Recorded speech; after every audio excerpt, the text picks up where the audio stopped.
Good morning, children. Today, let us discuss about crop production. First lesson in grade 8 biology. Grade 8 biology. Okay. In this crop production, we are going to see what is agriculture, what are different types of crop. We'll define what is a crop, uh, what is a crop, and we'll see the different steps which are followed by the farmer in his agriculture practices. Here is the slide of agriculture. Uh, See what is agriculture or define agriculture. Here you can see agriculture is nothing but growing plants and rearing animals for food, clothing and other useful products is called as agriculture. Up to now we are in a imagination that agriculture is nothing but only growing crops. Agriculture is nothing but rearing plants, rearing animals also, which are commercially useful for human being. What is a crop? A crop is a plants of a same kind grown in a large scale area for food, clothing, etc. are called crops. See, for example, children, if I have a garden in my house and I have a potato plant, I have a brinjal plant, and I have a mango plant, and I am growing vegetables and fruits that are required for my household purpose. Can I call that I am growing crops? No, absolutely no. Why? Because crop is nothing but the same kind of plants that are grown on a large scale area for human purposes. Okay, we have they are grown. Here comes Kharif crops. Kharif crops are generally grown from June and harvested in October.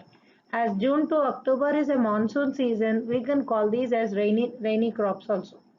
See, the farmer have to select the crops that require more water for their growing and give a good crop production as a kharif crop. The examples of kharif crop are rice, cotton, groundnut, and maize, and etc.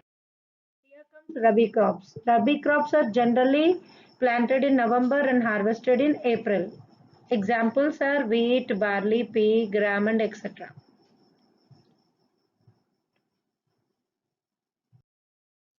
That is steps of agriculture.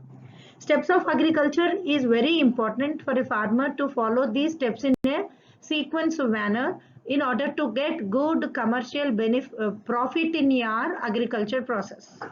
And that the first one is soil preparation.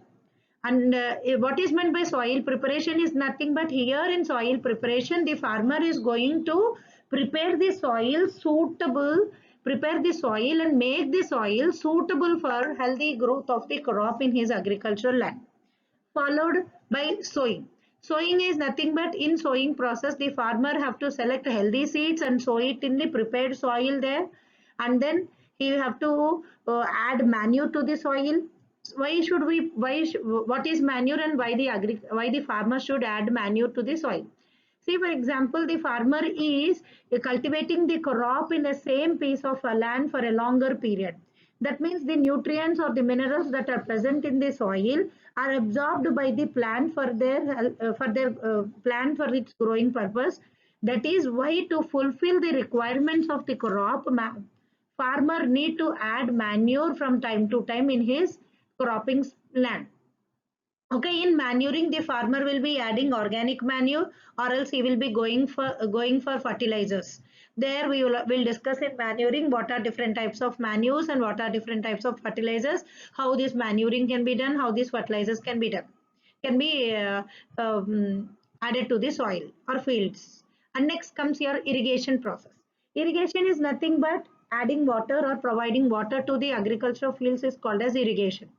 In rainy season, the farmer will have good source of natural water, that is rain. That is why he need not, or the farmer need not irrigate his fields in a rainy season. Whereas in summer and winter season, the farmer have to irrigate his fields by the artificial water sources like your rivers or else canals. All this he have to irrigate his agricultural lands. Followed by weeding. What are weeds? Weeds are the plants that grow unwantedly in your agricultural lands. Weeds are the waste plants or the unwanted plants grow along with our crop plant. These weeds are to be removed. Why weeding should be done? Because these weeds will compete with the crop plants for nutrients, for sunlight, as well as they will compete for the space. If more weed is there, the crop plant will not have sufficient space to elaborate in the cropland, and ultimately we'll get less crop protection by the end of our agriculture practices, followed by your crop protection.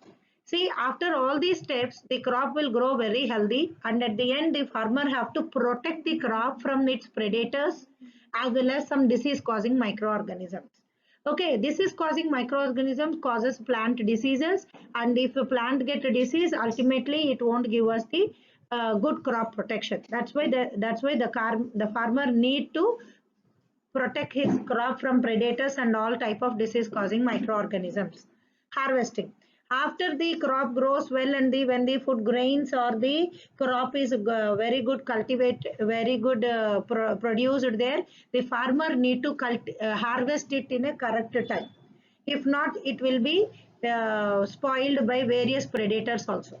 And after harvesting, it is needed to be threshed. That is, threshing is nothing but separating the crop or crop grains from food grains from your agricultural waste, like your plant twigs, leaves, and all this. We have to separate the grains and the food material, food crop, and then the last stage is storage. See, the farmer is not going to sell all the crop that he have cultivated today. That means he will store it for a period of time until he get a good cost or good price in the market. For that purpose, the farmer have to follow some storage methods so that he can protect the crop. He can protect his food grains until he get a good market value in the market. Okay, children, that is the end of our class 1. We shall meet tomorrow.